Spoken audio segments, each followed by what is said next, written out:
All right, let's dive into a pretty powerful story today. It's all about ambition, obsession, and, well, the devastating price one man paid for a single moment of discovery. And it's a tale that really forces us to ask some tough questions about our own lives.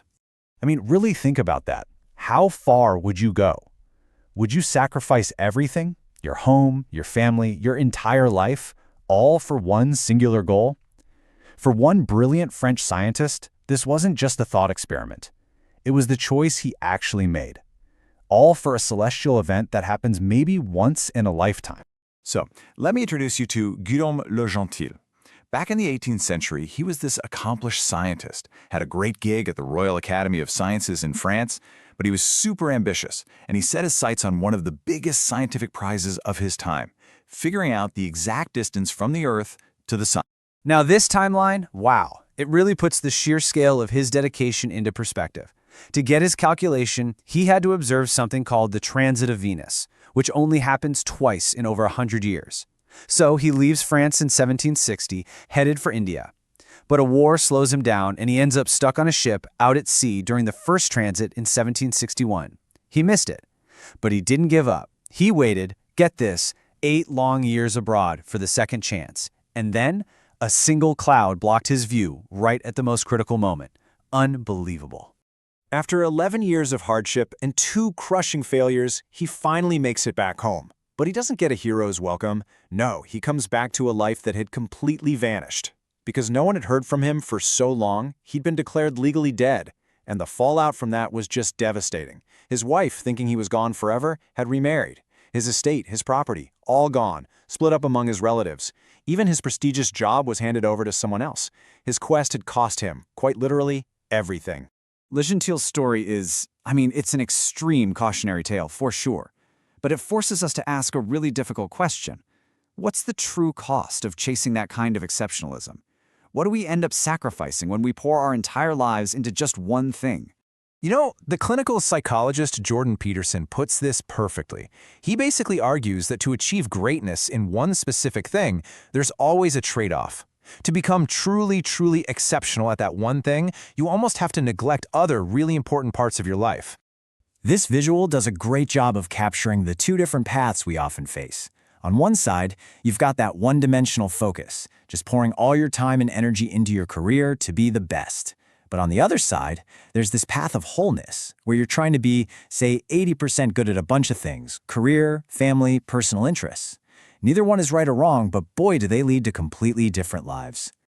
So this begs another question, right? If that extreme all-in focus isn't the only way, then what actually leads to a long, happy, fulfilling life? Well, to answer that, we can look at one of the most amazing studies ever done on happiness. We're talking 75 years. For over 7 decades, researchers at Harvard University followed the lives of hundreds of men, from when they were teenagers all the way into their old age. And they were asking one simple question the whole time: what keeps people happy and healthy as they go through life? And the answer wasn't fame. It wasn't wealth or incredible achievement. After decades of data, interviews, medical records, the conclusion was just stunningly clear. The single most important factor for long-term happiness and health is the quality of our relationships, period. So, the Harvard study makes it crystal clear: good relationships are the bedrock of a happy life. But this finding kind of opens up another more complex question. It's not just about being surrounded by people. It's about our relationship with solitude. It's really important to figure out where we all fall on that spectrum.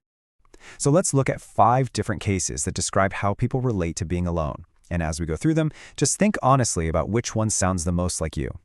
All right, so the first 3 here are often conscious choices. Maybe you really enjoy your alone time, or you have a huge circle of casual friends, or you're just in that hustle mode for a while. But cases 4 and 5, those are red flags. Feeling disconnected even when you're in a crowd, or feeling that deep, painful sense of isolation, those are signs that something really needs to change. And what you do next depends entirely on your case. If you're in one of those first 3, you're pretty much in control. The goal is just maintenance, making sure you schedule time for people. But if your connections feel superficial, the answer isn't meeting more people. It's about going deeper with the ones you have.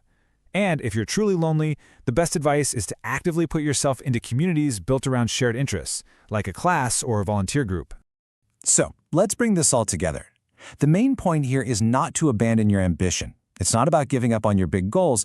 It's about chasing those goals with your eyes wide open, being brutally honest with yourself about the kind of life you're actually building, day by day. Are you chasing a goal like Le Gentil did without really thinking about the cost to the rest of your life?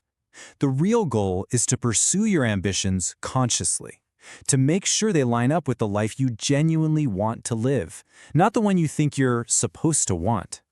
The investor and philosopher Naval Ravikant puts it this way. He says, true intelligence isn't just about achieving things or getting stuff. It's about your ability to successfully get the things you truly desire. And this, right here, gets to the absolute heart of the matter.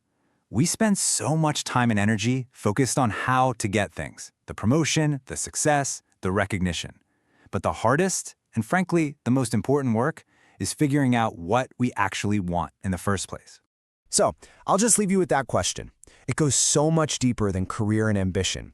It's about taking a hard look at your life, your work, your relationships, your time, and asking yourself, is the price I'm paying worth the prize I'm chasing?